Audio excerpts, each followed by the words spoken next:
ময়দানে লক্ষ লক্ষ নবীরা যেদিন থাকবে, হাজার হাজার কোটি কোটি ইমানদার যেদিন থাকবে, আল্লাহর অগণিত ফেরেশতারা যেদিন থাকবে, ওই ময়দানে দাঁড়াইয়া যদি আমার মালিক কয় ওয়ান্তাজুল ইয়াউমা আইয়ুহাল মুজরিমুন,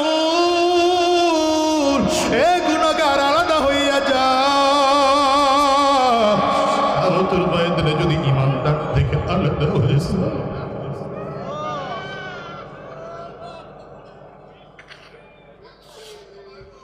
এই বক্তার কি দাম, এই বক্তার কি দাম।